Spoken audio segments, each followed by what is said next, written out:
So today we are going to start with preterm labour. तो सबसे पहले हमें डेफिनेशन क्लियर होनी चाहिए कि प्री टर्म लेबर क्या है। ठीक है, तो it is defined as one where the labour starts before the 37th completed week. ठीक है, counting from the first day of the last menstrual period but after the period of viability. ठीक है, तो प्री टर्म लेबर हमने कब बोला कि period of viability के बाद आपको ये स्टार्ट हुई है पेन, लेकिन 37 कंप्लीटेड वीक से पहले स्टार्ट हुई है। ठीक है, labour starts before the 37th completed week. Clear. Next है डायग्नोसिस, कि जब हमारे पास पेशेंट आएगा तो हम कैसे कहेंगे कि उसको हाँ प्री टर्म लेबर ही है। तो उस चीज़ के लिए यहाँ पे 4 क्राइटेरियाज हैं। ठीक है, on the basis of 4 criterias हम उसको डायग्नोज करेंगे कि इसको प्री टर्म लेबर है। The first one is regular uterine contraction with और without pain. We are concern about the contraction. हमें पेन से कोई लेना देना नहीं यहाँ पे कि आपको पेन हो रही है कि नहीं हो रही है। ठीक है, क्लिनिकल सिम्टम, ठीक है, the presenting complain can be कि यस पेन हो रही है, लेकिन हमारा मेन फोकस किस पे है? कॉन्ट्रैक्शन पे। Regular uterine contraction, the word regular is again important. क्या मतलब है रेगुलरिटी से? कि एटलीस्ट 1 in every 10 minutes, तो हर 10 मिनट में एक एक दर्द एटलीस्ट आपको आ रही हो, मतलब कॉन्ट्रैक्शन आ रही हो। ठीक है, it can be accompanied with और विदाउट पेन। ओके, ये थी पहली चीज। नेक्स्ट अब आप आ जाओ सर्विक्स के ऊपर। सर्विक्स में आपने 2 चीजें देखनी है, एक उसका डायलिटेशन देखना है और दूसरा इफेसमेंट देखना है। तो सर्विक्स ज़्यादा डायलेट होना चाहिए। ठीक है, मतलब इसमें ग्रेटर का साइन लगेगा। ये कंफ्यूजन क्यों आएगी ये मैं आपको थोड़ी देर में बताती हूँ। यहाँ कंफ्यूजन आती है इसलिए आपने याद रखना है, क्योंकि डायलिटेशन मतलब ज़्यादा होनी चाहिए, डायलेटेड बेबी आने वाला है। ठीक है, so more than equal to 2 centimetre. तो ये सेकंड नंबर का पॉइंट है, 2 सेंटीमीटर, और इसमें 2 चीज़ें हैं। ठीक है, तो ऐसे याद रखना है। डायलिटेशन है मतलब डायलेट हो रहा है, बड़ा हो रहा है, 2 centimetre, more than equal to 2 centimetre centimetre. ठीक है, और इफेसमेंट कैसा है? 80%। राइट। फिर नंबर 3 पे आता है लेंथ ऑफ द सर्विक्स। अभी तो हमने सर्विक्स में ये 2 चीज़ें देखी, अब हम इसकी लेंथ पे आ गए। लेंथ कैसे मेजर करेंगे? टीवीएस के थ्रू। ठीक है, अब लेंथ कम होनी चाहिए, ज़्यादा नहीं होनी चाहिए। ठीक है, लेंथ सर्विक्स की कैसी होनी चाहिए? कम होनी चाहिए, 2.5 centimetre, more than sorry less than equal to 2.5 centimetre होनी चाहिए। And funneling of the internal os. अब ये क्या चीज़ है? बेसिकली जो हम लेंथ अपनी सर्विक्स की देखते हैं वो इंटरनल ऑस से लेके एक्सटर्नल ऑस तक देखी जाती है। ठीक है, बट कई केसेस में हो जाती है फनलिंग, ऐसा फनल शेप बन जाएगा। फनल क्या चीज़ है? This is protrusion of the amniotic membranes into the cervical canal. तो आपकी अब एमनियोटिक मेम्ब्रेन जो है वो बाहर को आना स्टार्ट हो गई है। ठीक है, तो फनल मतलब आपने टिप से लेके एक्सटर्नल ऑस तक ले लेना है। तो वो बात कर रहे हैं हम यहाँ पे कि लेंथ क्या होनी चाहिए सर्विक्स की, जो टीवीएस के थ्रू मेजर की गई है, लेस देन 2.5 सेंटीमीटर होनी चाहिए, और फनलिंग ऑफ द इंटरनल ऑस होनी चाहिए। ठीक है, क्योंकि जैसे जैसे सर्विक्स डायलेट करता है लेंथ कम हो जाती है आफ्टर 16 वीक सर्विक्स की। ठीक है, और 16 वीक से पहले आपका ये cervix and lower uterine segment they are indistinguishable. ठीक है, ये जस्ट फॉर योर इन्फॉर्मेशन, इसका भी कोई लेना देना नहीं है, आपके नॉलेज के लिए ये चीज़ है। ठीक है, कि जैसे जैसे डायलेट करते हैं वैसे लेंथ कम हो जाती है, लेकिन 16 वीक से पहले दे आर इनडिस्टिंग्विशेबल। 16 वीक से पहले तो वैसे भी हमारे केसेस अगर जो भी आएंगे वो मोस्टली अबॉर्शन वाले ही आएंगे। ठीक है, but just for a matter of knowledge, ठीक है, कि उससे पहले आपका लोअर यूट्राइन सेगमेंट और ये इंडिस्टिंग्विशेबल होता है। आपको पता है लोअर यूट्राइन सेगमेंट आपका थर्ड ट्राइमेस्टर में जाके बनता है। ठीक है, so the third point is clear कि लेंथ सर्विक्स की कैसी होनी चाहिए? कम होनी चाहिए, और फनलिंग ऑफ इंटरनल लॉस होनी चाहिए। ठीक है, और फोर्थ इंक्लूड्स अदर सिम्टम्स, जैसे कि पेल्विक प्रेशर, उसको पेल्विक पे प्रेशर फील प्रेशर सिम्टम्स आ रहे हैं, बैक एक भी हो रही है, और विजाइनल डिस्चार्ज और ब्लीडिंग भी हो रही है। ठीक है, आई होप अभी तक क्लियर हो गया सबको कि प्रीटर्म लेबर क्या है, जो पीरियड ऑफ वायबिलिटी के बाद और 37 कंप्लीटेड वीक से पहले आपको पेन स्टार्ट हो गई है, लेबर स्टार्ट हो गया है आपका। ठीक है, कैसे डायग्नोस करेंगे? 4 चीज़ों के बेसिस पे करते हैं। सबसे पहले रेगुलर यूट्राइन कॉन्ट्रैक्शन विद और विदाउट पेन। रेगुलरिटी मैंने कहा है कि रेगुलरिटी होनी चाहिए। ठीक है, हर 10 मिनट में मिनिमम एक पेन, एक कॉन्ट्रैक्शन आपको होनी चाहिए। फिर सर्विक्स के हमने दोनों पॉइंट में बात की है। सेकंड नंबर पे 2 चीज़ें हैं, डायलिटेशन, इफेसमेंट। ठीक है, फिर लेंथ की बात की, लेंथ कम होनी चाहिए, डायलिटेशन ज़्यादा होनी चाहिए। ठीक है, और फोर्थ में हमने सिम्टम्स की बात की। राइट, नेक्स्ट हम इसकी मैनेजमेंट पे आ जाते हैं। सो मैनेजमेंट हम करेंगे सबसे पहले to prevent the preterm labour, कि प्रीटर्म लेबर ना हो तो कैसे प्रिवेंट करेंगे? उसमें आती है प्राइमरी केयर।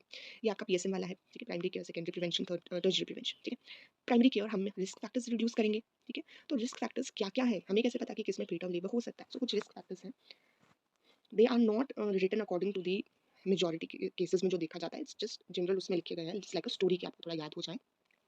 जैसे कि long working hours, there is a female जो लॉन्ग वर्किंग आवर्स में है, स्ट्रेसफुल लाइफ है, उसे कोई क्रॉनिक डिजीजेस भी हैं। राइट, ऐसे केसेस हो सकते हैं। Then that female cigarette smoking history is there. ठीक है, फिर उसने एआरटी यूज़ किया है आईवीएफ के लिए, उसका वेट गड़बड़ है, या तो वो अंडर वेट है या वो ओवर वेट है, और प्रेगनेंसी के time there is poor weight gain in pregnancy.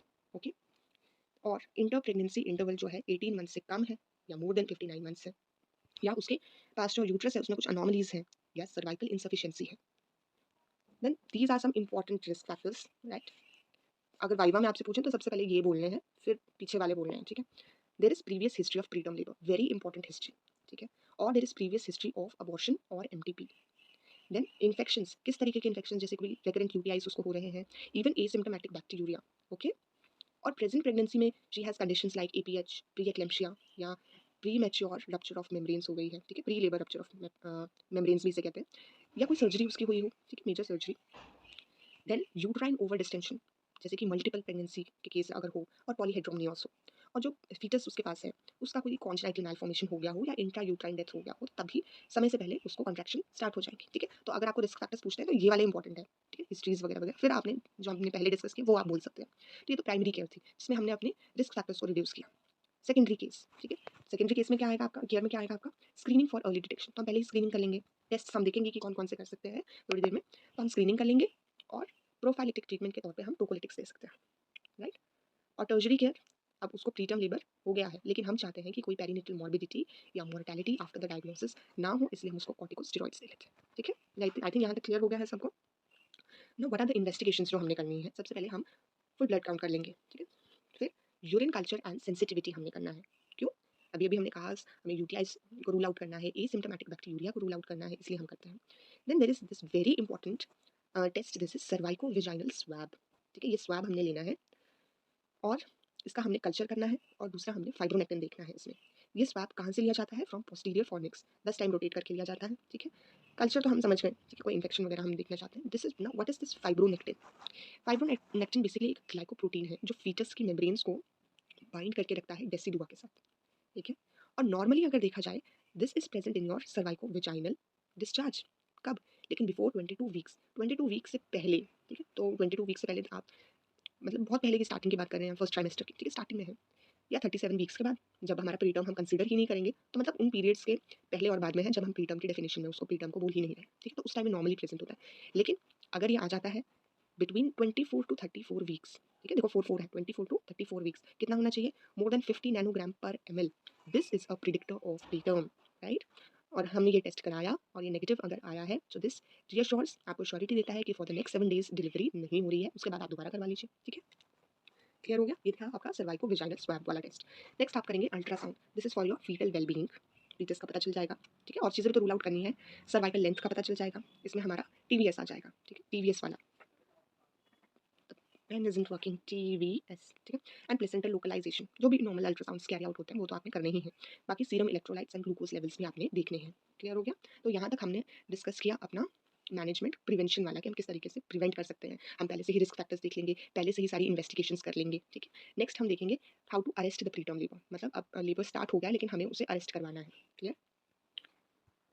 तो अरेस्ट, सी प्रीटर्म लेबर क्यों स्टार्ट हुआ है, क्योंकि मे बी कोई कॉम्प्लिकेशन मदर में रही होगी या कोई कॉम्प्लिकेशन फीटस में रही होगी, ठीक है, इसलिए body is trying to expel out the fetus उसके खुद के बेनिफिट के लिए, ठीक है। तो in most of the cases we do not have to arrest the preterm labour, because that is body's खुद का बेनिफिशियल पार्ट है वो फॉर द फीटस, ठीक है, मदर और फीटस दोनों के लिए।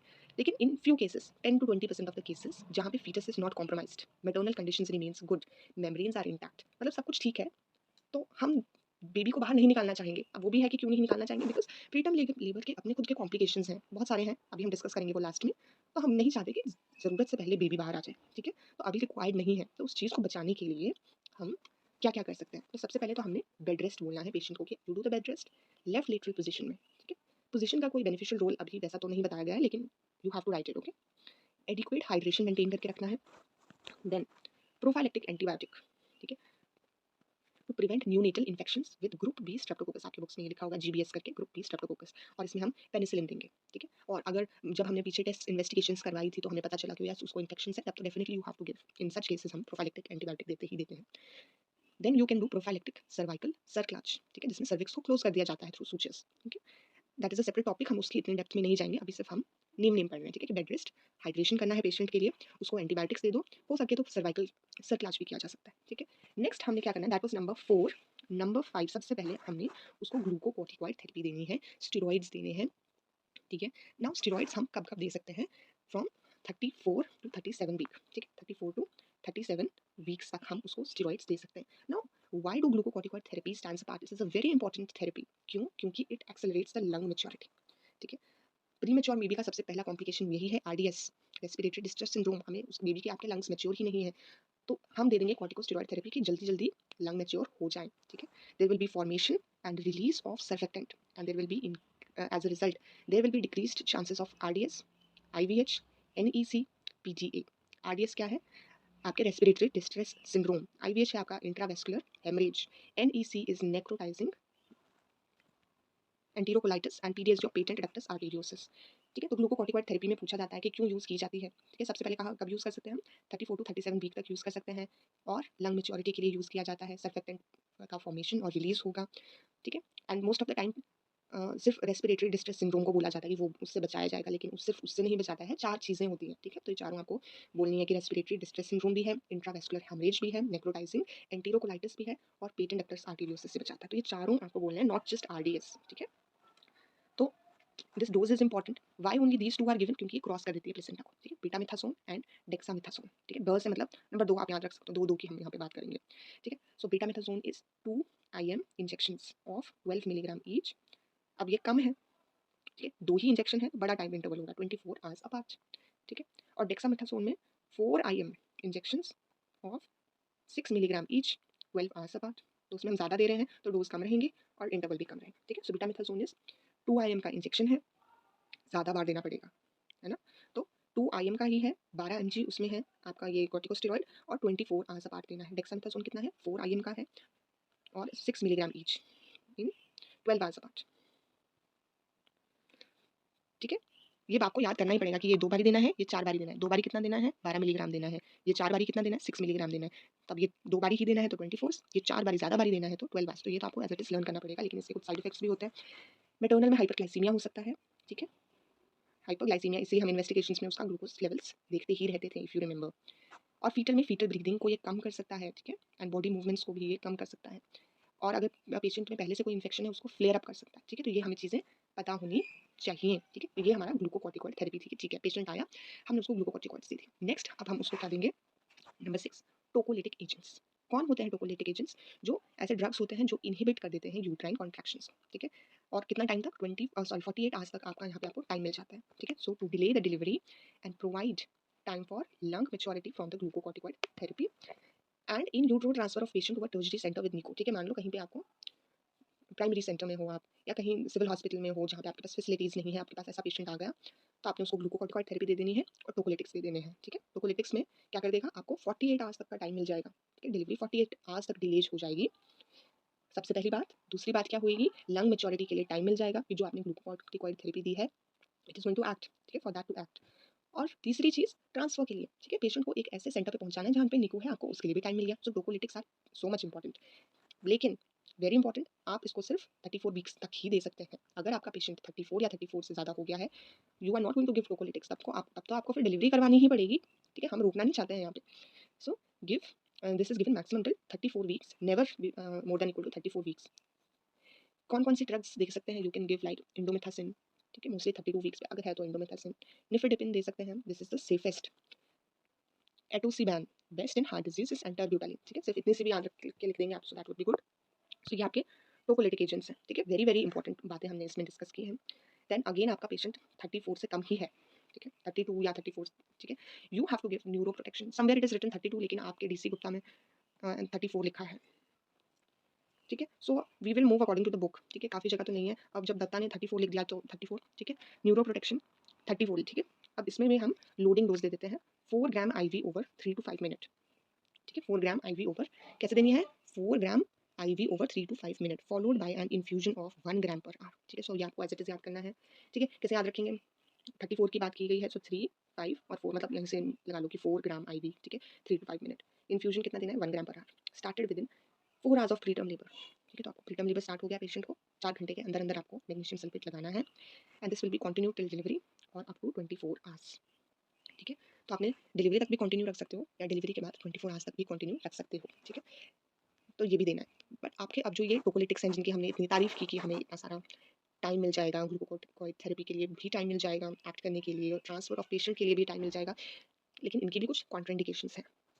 ठीक है, तो क्या कॉन्ट्राइंडिकेशंस है? मेटर्नल कॉन्ट्राइंडिकेशंस में अगर किसी को अनकंट्रोल्ड डायबिटीज़ है, थायरोटॉक्सिकोसिस है, सीवियर हाइपरटेंशन है या कार्डियक डिजीज है या APH है, तो you are not going to give corticolytics, tocolytics sorry. Next is fetal. Okay, so fetal में क्या आएगा? फीटल डिस्ट्रेस, फीटल डेथ हो चुकी है, अब आपके पास फीटस ही नहीं बचा तो अब फिर उसको क्या स्टॉप करके क्या करना है ना? या कोई कॉन्जेनिटल मैलफॉर्मेशन है या पीरियड ऑफ गेस्टेशन 34 वीक से ज़्यादा है, ये भी हमने डिस्कस कर लिया है। और अदर्स में रप्चर ऑफ मेम्ब्रेन हो चुका है, कोरियोअमनाइटिस है या सर्विक्स का डायलेशन 4 से ज़्यादा है, ठीक है? तो आपने ये कैसे याद रखना है कि यहाँ पे आपके 1 2 3 4 5 फैक्टर्स हैं, 4 हैं, 3 हैं, ठीक है? 5 4 3 ऐसे डिक्रीज़ हो रहे हैं। At least there can be many but हम सिर्फ अभी के लिए कुछ मेन इंपॉर्टेंस याद रख रहे हैं। Okay? Next is management in labour. अब लेबर के टाइम हम ध्यान रखेंगे because we have to prevent asphyxia and development of RDS. तो आप देखो 2 कॉम्प्लिकेशंस हमने यहीं पे पढ़ी है, एक एस्फिक्सिया और एक आरडीएस, ठीक है? सो क्योंकि यहाँ पे ड्यूरेशन इज शॉर्ट, ठीक है? तो हमें बर्थ ट्रॉमा भी प्रिवेंट करना है। अब इसमें क्या-क्या किया जाएगा? Patient is put to bed, ensure adequate fetal oxygenation, तो मदर को मास्क लगा लो, ठीक है? And through the stages of labour they have to be gentle and slow, ठीक है?